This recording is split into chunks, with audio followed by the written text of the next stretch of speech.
This is an SBC Media Partners production. Swung on, hit high and deep, right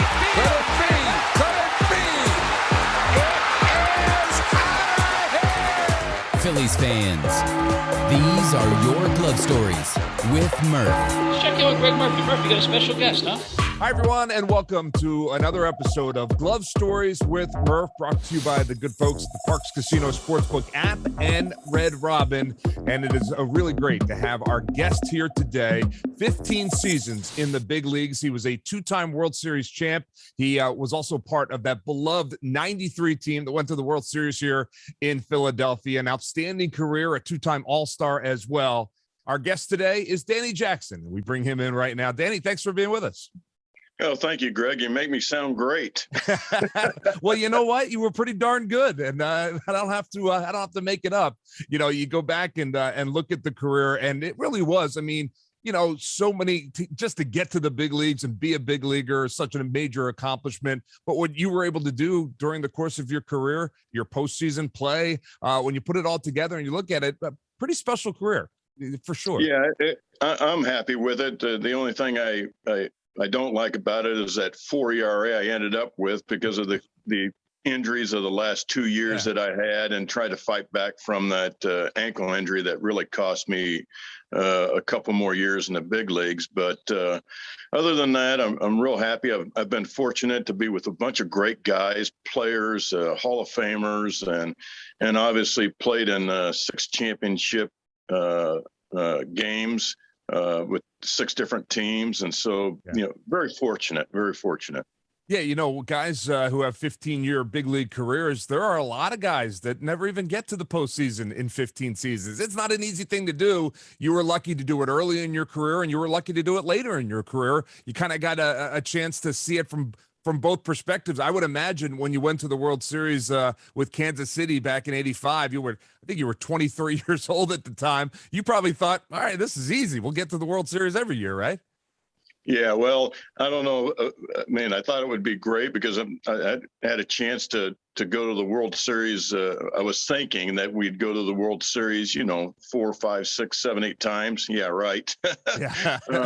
It's difficult, but with that team, though, we were fortunate too because of we were down, I think 6 or 7 games from California at the start of the All-Star break, or the end of the All-Star break. And then we were able to come back and win. And so we were fortunate with that, plus the playoffs we were fortunate with, and in the World Series. Yeah. Well, we're going to get to that in a minute, but I want to take you back a little bit earlier in your life, because you were a great athlete in high school, as so many of you guys were. Three sport athlete. You played football, you played basketball, and you played baseball. Your brother was an outstanding basketball player, if I remember correctly the stories, right? Didn't he had a chance to make it in the NBA before injuries kind of took that away from him, right? Yeah, that's correct. He was playing with the University of Wyoming and was drafted by the Kansas City Kings here in Kansas City at the time when they had a team. He was drafted in the 4th round. And that was after he had his senior year. He went in for a layup and then all by himself came down on the knee, and the knee exploded. And back then in 82, 83, right, in that, the surgeries are a lot different today than they were back then, and recoveries, rehabs, and all that. So unfortunately for him, that ruined his career. Yeah, it's such a shame when you think back and you think about that kind of thing and what might have been. But I've talked to so many guys that have played in the big leagues who talk about big brothers that pushed them to be the kind of athlete that they were. Did you guys have that sibling rivalry where you were like, hey, I want to be just as good as an athlete as he is, kind of thing? Well, for me, I wanted to be as good as him. My brother was really a gifted athlete. He was a starting quarterback for 3 years, and then he was basketball. Obviously, he started as a freshman on the senior team. Wow. And then as he did track and field and held the record for high jump and track and field for a couple of years. So anything he did, he picked up pretty quickly. Now, I was a little bit different because I had to work a little extra harder. Now, I wanted to be as good as him, and that's all the pressure that come from high school and coaches and things like that. They tell you, "Oh, why can't you be like your brother?" And I'm like, "Well, I'm not like my brother." But at the same time, I kept on pushing myself to be as good as him, if not better. But that's a good thing. But also it could be a bad thing. It all depends on how the people or the person takes it. I took it as a challenge, right? More so. Sometimes other kids in that situation, they take it as a resentment. My brother and I are real close to today, and we always talk about all the stuff that happened in high school or what happened after our careers. So we're still close, and that's the main thing. Yeah, no doubt about it. Well, you get drafted early, but you decide to go to junior college at that point, and then drafted again right at the top of the draft by Kansas City. So obviously a good decision, I guess, on your part to wait and see what would happen in the second round of the draft for you. The second time you get drafted, easy decision. I'm going pro at that point. Well, I went to Oklahoma University after I had a full ride there, and then didn't do well in school, obviously, because of a big school and all those great things that happens in big schools. Yes. It's kind of like, oh, let's go have fun first, and then worry about the baseball and the grades later. But so then I transferred to junior college after my first year, and my parents were mad. They were mad at me. I was like, "What are you doing?" But also at the same time, I had a little setback when I was 16. People were suing my parents because of something I did. And so I was trying to take care of that and made sure I was going to take care of that situation. And so I went to the junior college, got drafted number 1, and knew it was by Kansas City. They gave me a good signing bonus back then of $55,000. Yes. Amazing, right? So, yeah.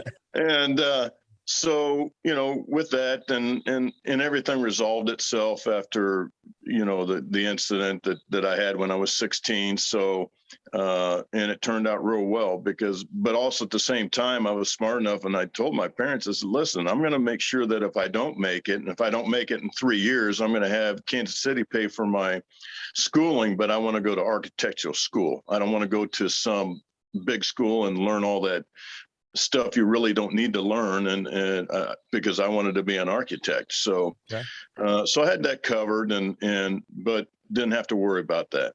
No, you didn't, because things happen pretty quickly for you in the baseball career. Again, I've talked to so many guys over the course of the years, and some guys just toil in the minor leagues for years and years and years, and then they get their opportunity to be a big leaguer and then make the most of it. It was a little different for you. You were on the fast track, and you spent about a year and a half down in the minor leagues. Is that about right?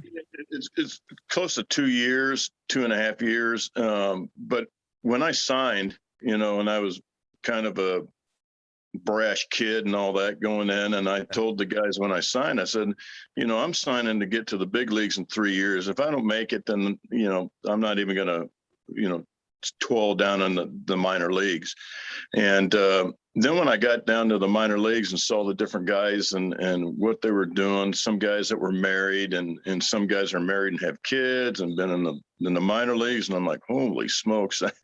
So I said, I'm not getting married until I'm in the big leagues. That's number 1. And then number 2 is that I don't want to be down there and have to struggle like that and have your wives worry about wherever you go, you got to go and get a job wherever city that they're in, because you're only making $500 or $600. And then until you get to AAA, then you make 1,000. But then if you're on a 40-man roster, that all changes. So it's not a good life for a family to live down there. So I stayed single all the way through and till I got to Kansas City, and then that's when I met my wife. And so that's what my goal was, is to get there within 2.5 years. And again, I told those guys, I'm going to be up there in 2.5 years, 3 years. And they looked at me like I was crazy. And I'm like, no, it's going to happen or I'm done. It's funny because I think you have to have that kind of, belief in yourself, and you have to have that kind of confidence. guys that don't believe that about themselves probably never will get there. Wouldn't you agree with that? I mean, there's something about the professional athlete saying, you know, I'm about it. I've got this. I'm going to get there no matter what, right? Yeah, and I look at it this way, that if you don't have a high enough goal, and you may not reach it, and that's fine, but you're going to get close to it, and it's going to be, you're going to put yourself in a pretty good position. And my goal from the very get-go, even from a little kid, I wanted to pitch in Game 7 of the World Series. And it didn't make any difference what team I was on. I wanted to be the guy that had the ball in Game 7 to try to win the World Series. And that's what my goal was. But I think a lot of times, a lot of kids or even some people, they never set their goals high enough. They're satisfied with where there may be, or it's just that, you know, their enthusiasm to be able to reach that higher goal is not there. And I had several conversations with my kids. I said, you know, my kids were playing baseball. One of my sons, and I'm honest with my kids, you know, and I tell them all. And so I had 2 boys, and, you know, one was not working hard enough. I was like, hey, you're going to have to work hard. I mean, if you want to play this, do that, whatever sport you want to do, you're going to have to work hard. That's the bottom line. And then my other son, I asked him one time, I go, what's your goal? You know, because he was playing baseball, and he goes, just to see how far I get. And I looked at him like, what? I just want to see how far I get. And I'm like, that's not a goal. I said, a goal is pitching in Game 7 of the World Series. Right. A goal is saying I'm going to make the major league team and stay there for 10 years or something. You got to have specific goals to really get where you want to get. And I think a lot of athletes that are in the big leagues do have that. Yeah. But there are some, even when they get to the big leagues, because then when they get to the big leagues, they're kind of satisfied. You know, you can't be satisfied there. You got to continue on working and better yourself, or also, you know, try to get to a World Series if you want to, because to me, the ultimate goal is to win a championship. Well, that ultimate goal presented itself pretty early in your career. You make your major league debut in 1983 with Kansas City, but by 1985, as we touched on, Kansas City is in the World Series, and here you are, pretty darn close to your goal of pitching in a Game 7, right? In the American League Championship Series, you came in with your backs up against the wall. You got the baseball in a game that was a must-win for Kansas City, and you went out there and pitched lights out. Yeah, I was fortunate to be able to, I'll back, and I tell everyone a little story about this, because I was actually supposed to pitch Game 3 or Game 4, one of the two. And Charlie Leibrandt had a bad game against Toronto in the first game. So they moved him up to pitch Game 4, I think is what it was. And then they moved me back to Game 5. So when Game 5 came up, I had a little chip on my shoulder, just because, hey, you know, back then I was brash again. I'm like, why would you start Charlie Leibrandt again if he got beat this bad? So let me have my shot. And so fortunately we were down 3-1, and that's the first year that they even moved it to 7 games. Right. So fortunate enough, I got the start in Kansas City, Game 5, and pitched a shutout game, and we went back to Toronto and won the next 2 games to the World Series. So I was fortunate enough, but also I was naive and also brat. So I had a good mix. Yeah, well, guess what? Being naive at that point in that big moment, maybe it's a blessing, right? You know, you almost don't even understand the moment and how big it is. You know, looking back, perhaps you do now, but when they handed you that baseball, all you could think about was, yeah, it's my turn, let's go, kind of thing, right? Yeah. And another good story about Game 5 too, then, is Dan Quisenberry is the backup catcher for Kansas City. He came in and I'm laying on the table getting, rubbed down and stretch and all that. And he goes, "Hey, DJ, don't worry about it. You pitch bad, we go home." Well, there you go. Lay it on the table. Yeah, yeah. So, I mean, that's a good thing about it, though. I mean, I knew the situation. Either I pitch well, then we go on. Yeah. If I pitch bad, we go home. So it's just a matter of shutting everything out, concentrating on what you're going to do, and actually, and it's not cliche, but it's taking one pitch at a time. And at that time, I was taking one pitch at a time and going through. I wasn't thinking about anything further than that next pitch I was going to throw. You know, I was looking back at your career and looking at some of the guys you played with, and you started off by talking a little bit about, I mean, some of your teammates, some of the names that you know you were connected with in your career, some of the managers that you played for. You know, the list of managers that you played for is like a who's who in terms of baseball men.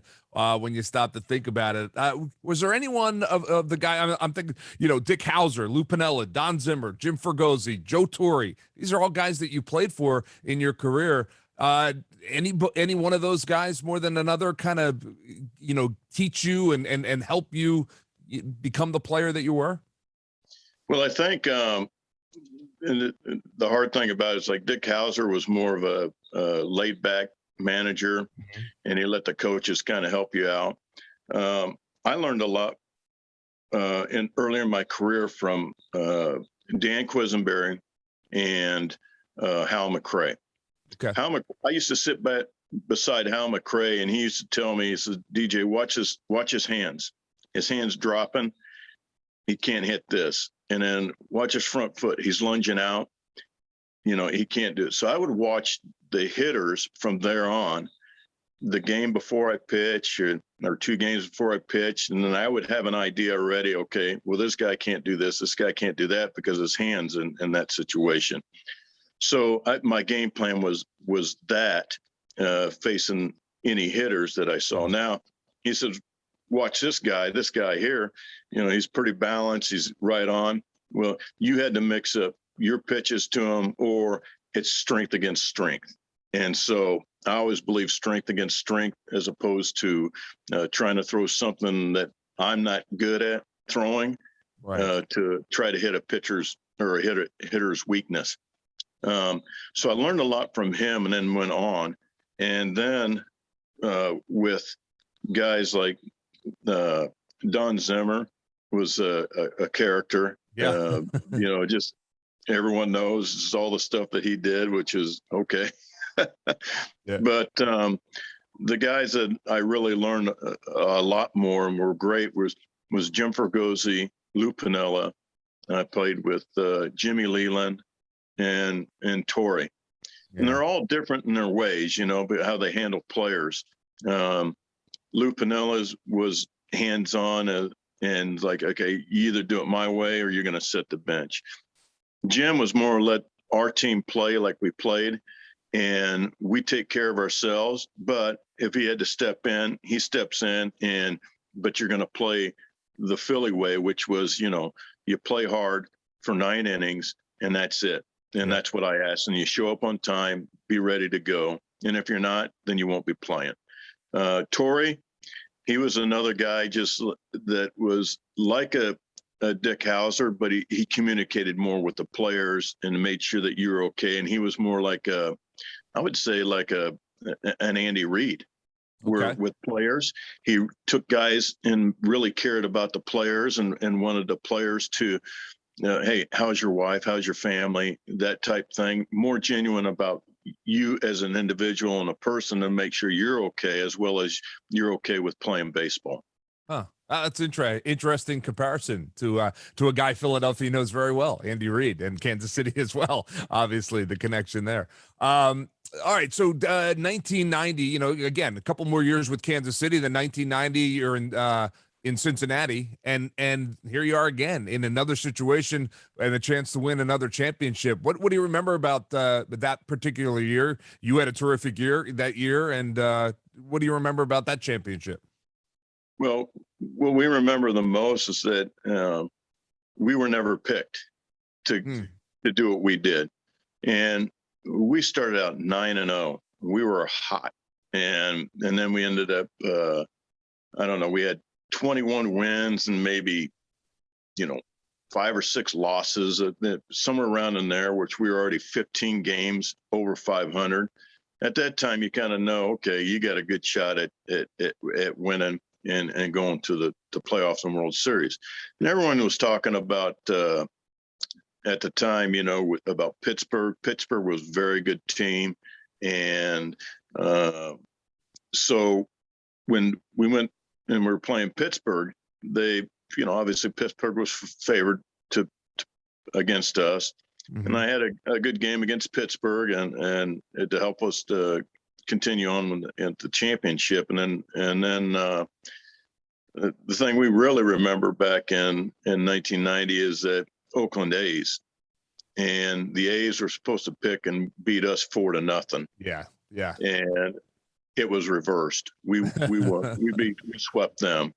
And the great thing about that there too is that it was always someone different, just like when I was in Philly and even in Kansas City, it's always someone different. It wasn't the same guy. Right.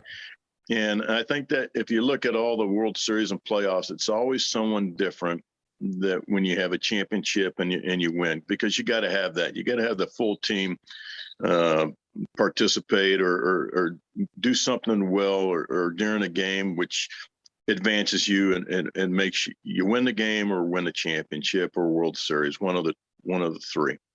So back then it was, Billy Hatcher coming out and had 8 straight hits. Sabo was hitting 500. Yeah. And then that's on top of Barry Larkin and Eric Davis both playing very well, and then Jose Rio throwing lights out. And so it was a all around great team, great defense, played, which we knew going in after the first game that we were going to win. We didn't know that we were going to win 4 straight, but we knew we were going to win because of the way they played baseball and the way the National League at that time played baseball. Because we play for 1 run an inning. They're playing for just a home run. Home run, right? Yeah. Yeah. And we knew that just by what we were doing and our pitching staff too, also with the Nasty Boys, that once we get to the 6th inning and we're ahead, it's going to be pretty much over. Yeah, that was a fun team to watch because you talk about playing. I'm a National League guy. Obviously, I grew up in Philadelphia. Playing that way of playing that brand of baseball, that National League brand of baseball that we don't see a whole lot of anymore. You guys did it perfectly for most of that season, and that is the reason why you were in a chance, had that opportunity to win a World Series and you go out and win it, because sometimes those bats go cold, and if you're not hitting 3-run home runs, like the A's were bred to do, a team like yours jumps up and can take it and run with it, and that's what you did. Yeah, and that's the same thing we did in Philly, and that's why I loved it back then, because they want to call it small ball. I don't really call it small ball. I call it baseball. Because basically that's what baseball was taught for us. Hey, if you get a guy on first base, you got to move that guy over, And then the other thing is that if you're a pitcher out there and your team is, struggling to score runs, you better make sure that you're on and doing what you can to keep them in the game. Yeah. And so those are the things that, we were taught back then. And I was taught back when I was young. You do everything that you can to make sure your team's in the game or your team has a chance of winning or wins the game. Yeah. So, and you're right. And that is what 93, that team 93 was able to do. You come to Philadelphia in 1993. Now you come in at that point as a veteran, a guy who has won 2 World Series. And the different moves that were made in that offseason to put together that team, because we all remember 1992 was not a good year for the Philadelphia Phillies, but 93, we knew very early on. I mean, I know you guys, because I've talked to enough of you guys knew in spring training that you had something special. I think the city started to realize it in April and May that maybe this was a different kind of team. And it was because all the pieces that were brought in, including yourself, knew you had a job to do and went out and did it to the best of your ability every time you guys stepped on the field. And that's what made it special. And the fact that you had a lot of fun doing it too, right? And that's important. Yeah, we did have this was one of the closest teams I was ever a part of.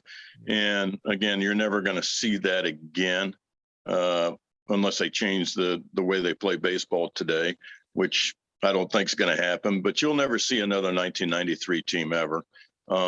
These guys, all of us, we all knew what we could do, what we were good at, and then how we could help the team. Now, that doesn't mean that we didn't have any setbacks as far as individuals and sure. All of us. We all had a setback here or there. Got a little me, I, woe was me type thing. Well, that was all straightened out in the training room, and so that's why in that year, people talk about us, and we had 15 guys in the training room every night, and the reason why is because that's where Dutch was. He was always icing and back in there. So we straightened out a lot of stuff either on there or even on the bus, or just made sure that these guys all of us had our heads on straight, and that the focus was not on you personally, but more on the team, and make sure the team continues to grow and do the things that we need to do to win a championship. And so the thing I remember too is about Philadelphia in that year is that the fans, it was one of the closest teams, or the closest team that I ever felt that I was closest to the fans. Yeah. And that was amazing. And the way the fans came and backed us and all the things, and yeah, if we had a bad game, they booed us, but see, that didn't bother us because we knew we were bad that day. Right. And so that really didn't bother us because we know that if we go out and have a great day, that those fans are going to be on our backs and cheer us on and say, you're great, but they're honest and knowing that. And even with the broadcast, that comes from the broadcast too, because those two guys, Richie Ashburn and Harry, God, like Harry Callis, Harry Callis, those guys were honest. Now there's some guys that get PO'd at every once in a while at them. I'm like, I turn and was like, well, what did he say that was wrong? Yeah. Nothing. Okay, so you can't get pissed off. Or you can get pissed off and then do better, but don't get pissed off and say, woe is me, because they're telling the truth. And then, the truth hurts you that bad, then you ought to be quitting the game. So, and that's what I felt about all my career. Yeah. Those guys, they can tell you, the fans and all that, if you're doing bad, that's fine. I know I'm doing bad, but if I'm doing great and they're still on you, then that's fine too. So that's what the difference between the Phillies and the fans and most other fans, because they remember and they know. Yeah. And here we are close to 30 years later and still talking about that team almost every day in Philadelphia. There's and the guys on that team, yourself included, are all so fondly remembered. And so many of them are still around on a weekly, monthly basis that we see these guys, we get a chance to talk to them, and the fans do too. And they remember how much joy was brought to the city in 1993. There's no doubt about it. There's a great story.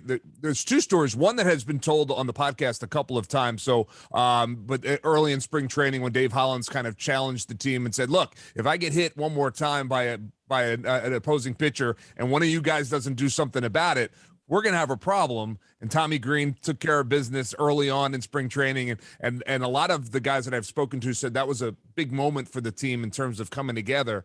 There was another moment later in the season that involved you directly. You mentioned the woe was me. There was maybe a conversation on the bus happening where guys were maybe not taking responsibility for not certain things, and you had enough at that point, right? Can you tell that story for us? Yeah, well, it's funny because we had just gotten beat right before the All-Star by San Fran, and they whooped on us a little bit, and that was fine. We didn't play well, but then the guys started complaining about the umpires and not getting this break, not getting that break. And then they were talking about, well, I'm not getting enough playing time, this, that, and whatever. And so we're on a long flight and then get on the bus and hear about it, and kind of really got really irritated with it. So I turned around and said, all you guys, I can't really say all the words that go along with it, obviously, but basically telling you guys, stop being a bunch of wimps and stop thinking about yourself, start thinking about the teams, and stop worrying about Frisco and all those people. Worry about yourselves and our team. And I said, we're going to go in here and we're going to win 3 out of 4. And I said, you know why? And they're all looking at me. And then so I headbutted the luggage rack. Well, I headbutt the luggage rack and then turn around and sit down, and Pete Incavilla is next to me, goes, DJ, that was awesome. And then I'm looking at him, it's like, yeah. And he goes, DJ, you're bleeding. And I'm like, so I said, so? And as he said that, the blood's going down my face. And when I say it, the blood spits out on his suit.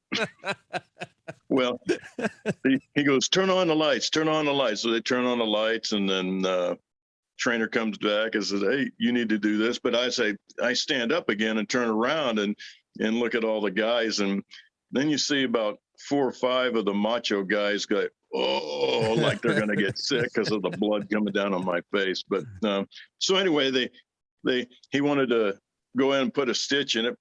Mark did, the trainer, and I'm like, no, just butterfly it and I'll be fine. And so then the next day I had to go and I had to wear my hat. And so I tried to put it down like I always do. Oh, that didn't work. So I had to wear my hat up like this because of the cut was right up in there. So, but that was long story short too, though, we went on to win 3 out of 4. So Yeah. And, we've heard so many stories about you guys being able to police yourselves and Jim allowing you guys and Dutch taking the lead on that and making sure. But that's another example, you taking the reins at that point, a little bit of leadership and saying, hey, enough is enough. Let's get back to doing what we do well. And that's going out and taking care of business. To me, it seems like a pretty big moment in the second part of the season there. Yeah, I think that because we were in a little bit of a slide, and I'm thinking we probably lost 8 out of 10 or something like that, and Atlanta was getting close, and St. Louis, one of the two, were getting close, but after that, then we kind of went on a little hot streak and put a little distance between us 3. And so, yeah, that was, but I don't look at it that way. I just look at it like, just trying to straighten people out and do what we're supposed to do. So, But again, it was fun. Yeah. Do you have a little scar My there? head doesn't say that. Yeah, it's like on the Widow's Peak, right where the crease is. So it's good hidden. Memory.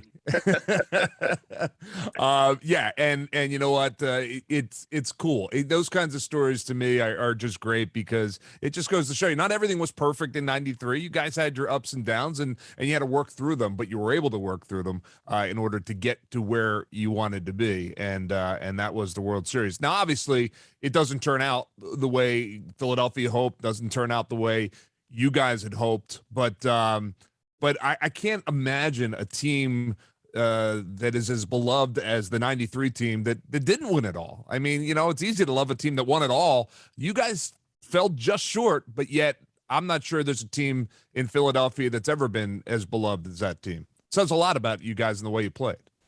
Well, I think that whole team related to Philadelphia fans as a whole in the city, because we were looked at as blue collar, hardworking guys, and and I'll never forget this, against the frat boys of Atlanta, and that thing. But that's the way Philadelphia is. Hardworking people, and they expect, what they're spending money on you, they're expecting you to win and play 100% every pitch, every inning until the last out. And And I think they saw that from us from the get-go. There wasn't anybody that I can remember that showed a lack of hustle or whatever, except for, well, there's a couple instances which, I turned to the guy and like, listen, you need to get this thing done. And it's respect. And I said, I don't care if you're going out and the next inning to pitch, or if you're going out there to field a ball or whatever, you give 100%, and it's all times. And so, but that's what the fans expected, and that's and rightfully so. And that's why I think this team as a whole is so remembered by the fans, but also we remember them. And the story of that one too is, as I remember, we had that rain delay and against San Diego, and we were playing at 4 or 5 o'clock in the morning, and the fans started coming back in, the cheers back on. Well, that helped us out a lot too. They don't realize that helped us a lot when they came back in, and it was great for the Phillies organization to even let them, come on in, on in, the gates. So that just tells you what the mix that we had and the great camaraderie that we had with our fans. Yeah. There were a lot of magical wins that season as well that we still remember to this day. You think back to Mariano Duncan's grand slam. We had Milt on earlier this year, and Milt's catch up over the wall, Robin. I think it was a 3-run home run or whatever. But just so many magical moments. The Mitchie Poo base hit to win the late game. A lot of fun and a lot of fun for the fans to think back about those as well. And you talked about talking to your teammates.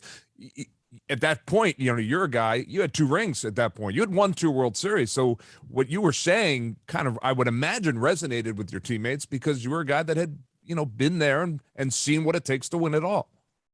Yeah. And sometimes that's a tough part about it, because some guys, and even today and even back then, they don't want to say something because they're afraid that, someone may take it the wrong way, or someone may divide the team or whatever.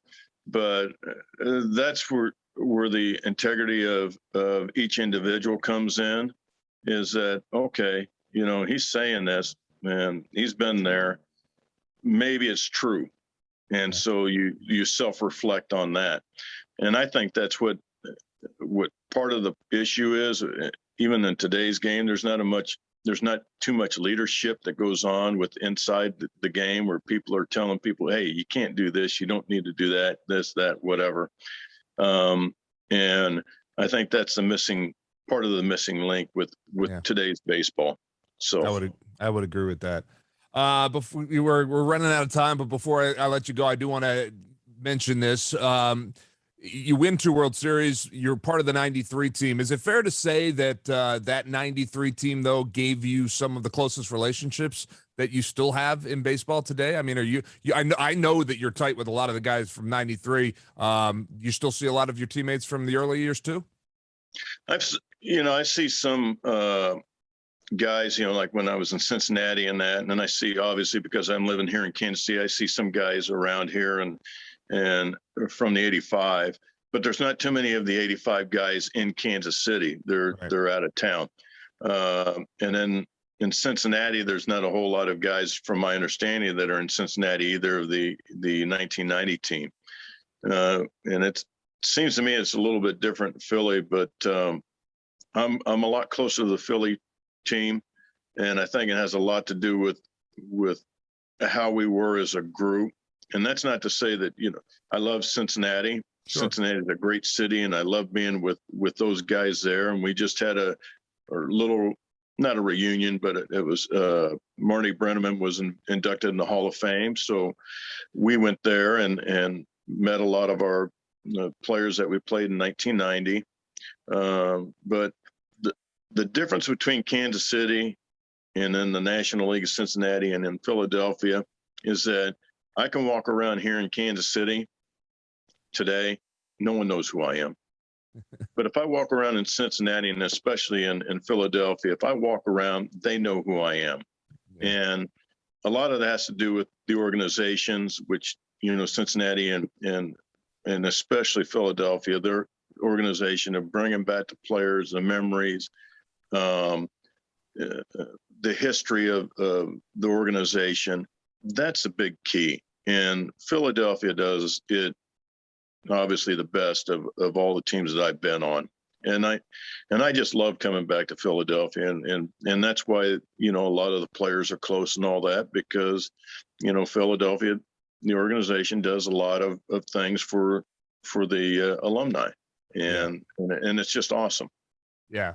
We're lucky enough to see you each year down at fantasy camp. You're still involved with the Phillies fantasy camp, and that's always a great time. And there's a bunch of 93 guys that are still involved in that. And I know also that you guys are also come back together often, maybe twice a year, in honor of Darren Dalton and the Darren Dalton Foundation. There's an event coming up in October that you're going to be a part of, a golf outing and a bartending night. We lost Dutch way too soon. That's we all know that. But the idea that you guys come back and celebrate his life and help raise money for his foundation, that's an important part of keeping you all together too, is it not? Yeah, it is. I mean, it's Darren had when he was struggling with all the bills and things like that, he needed help with paying bills, and that's the same thing with all the cancer patients that, they're spending so much money going to and from treatments and this and that their personal bills are hurt. So what the organization does is we help with paying the bills for all of the people that have cancer, and that's their home mortgage or their electric bill or even groceries or something like that. And that's what it's all about, because of the situation they're in that they didn't ask for, and it's a tough situation. And I've lost. Dutch would be the fourth or fifth player or coach that I lost from brain cancer. Wow. In my career, which is kind of unusual. Yeah. But with Dutch's organization, it's always great to come back and support them, raising money to help with the families of the cancer patients. And, it's great.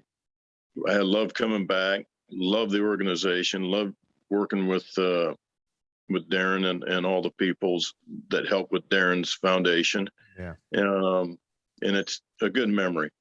Yeah, no doubt. And anytime that the 93 guys get together in Philadelphia, a big crowd is to follow, and that helps the organization as well. For folks that are interested, it's the DarrenDaltonFoundation.org. You can go on there, take a look at the events that are coming up. As we mentioned, a golf tournament, which is sold out, but they're also having a bartending night, celebrity bartending night. Guys like Danny behind the bar, slinging drinks and raising money for the foundation. And 93 slinging drinks. Yeah, that's live in the casino. Yeah. Yeah. So there's lots to do. Yeah. And then and hopefully I can get you a drink so you can go back in the casino and win about $1,000 or something, Wouldn't that be nice? Exactly right. Yeah.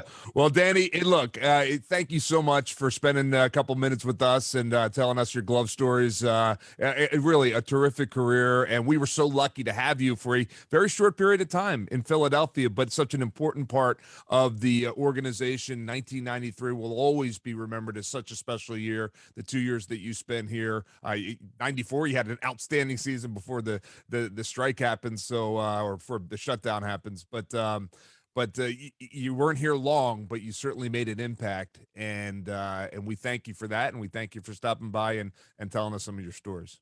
Yeah, thank you, Murph, and it's always my pleasure to be around and talk to you, and look forward to seeing you down in fantasy camp. Yes, I look forward to that as well. As things get back to normal, hopefully we'll all be back down there and enjoying some baseball as well. Danny Jackson joining us here on Glove Stories. We'll be right back with more. Stay with us.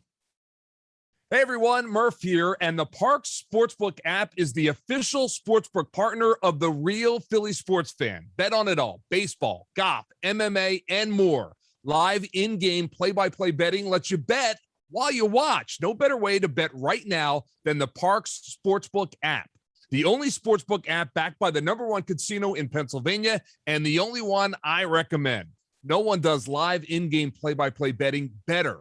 Bet the money line as it changes during the game on the parx Sportsbook app. Plus, bet on individual player performances. In baseball, you can bet on hits, home runs, and pitcher strikeouts every inning. How about golf? You can bet on match winners, bet on leaders after rounds, and more. New customers sign up right now and get your first bet risk-free up to $500. Just download the app or click parxcasino.com/PA and use promo code ACTION.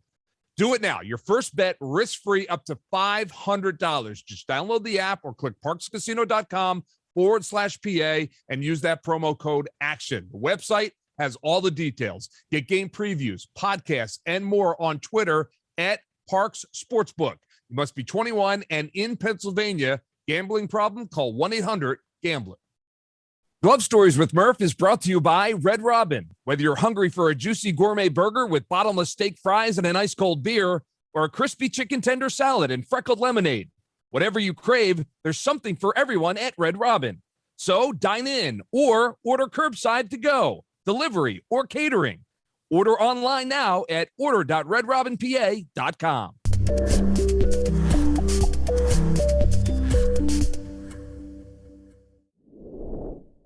And welcome back to another episode of Glove Stories with Murph, brought to you by the Parx Casino Sportsbook app and the good folks at Red Robin as well. And as we do every other week, we bring Larry Bowa in. And generally, we bring Larry in to talk a little bit about a game from 1980 as they march towards that championship that they won in 1980. But this week, we're going to do something a little different because we lost a member of the Phillies family this week, someone who was very close to that 1980 team, obviously.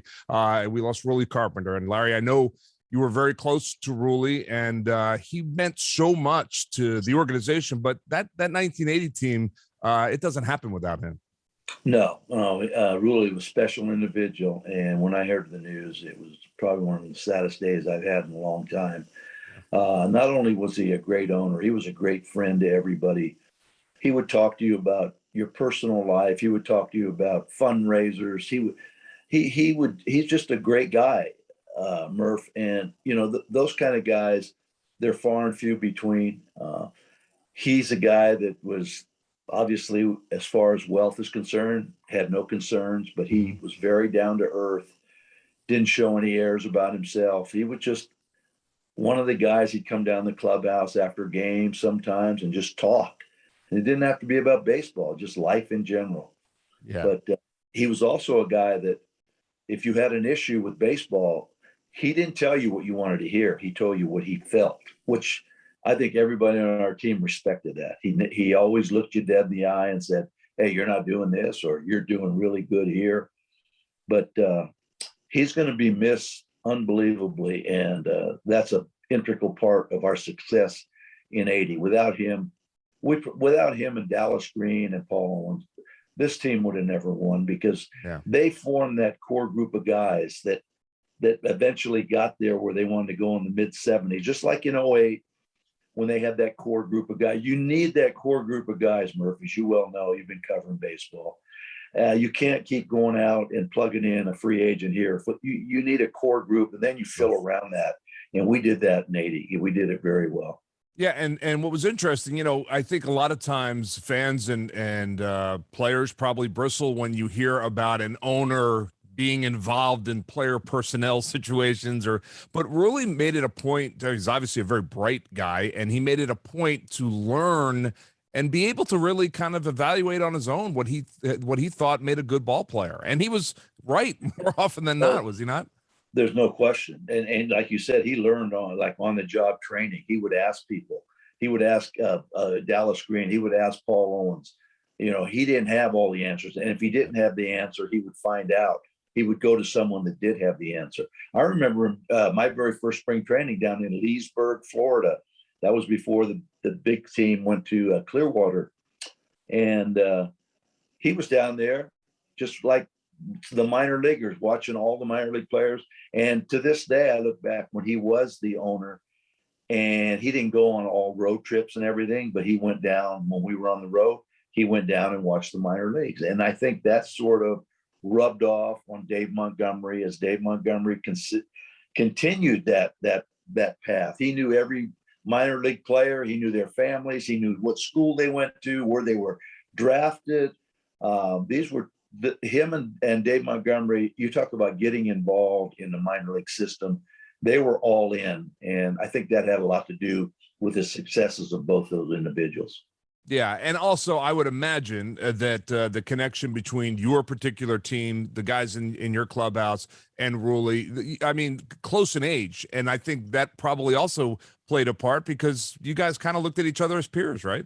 Yeah, we did. We were like brothers down there, you know. And he literally told us after 79, you know, he said, "Hey guys, I do not want to break this team up, but we have got to advance." He says, "I'm not saying win the World Series. We got to get to the World Series." I mean, he laid that foundation way in advance. And, you know, that put something in our minds. And I'll never forget the day that he came into the clubhouse. This was after 81 or 82, when he says he had a big meeting. He says, "I just want to let everybody know." An owner does not have to do this. He says, "I am putting the team up for sale." He says, I don't see this going in the way that I have projected it. It seems like we'll be giving out a lot of money to free agents. He says, "I don't mind giving out money to free agents that are great players, but I do mind giving out a lot of money that guys are just average players." And he says, "I'm going to have to sell it." And it was like, you talk about a hush in a room. Everybody dropped their head because we knew we were losing not only a great owner, but a great person.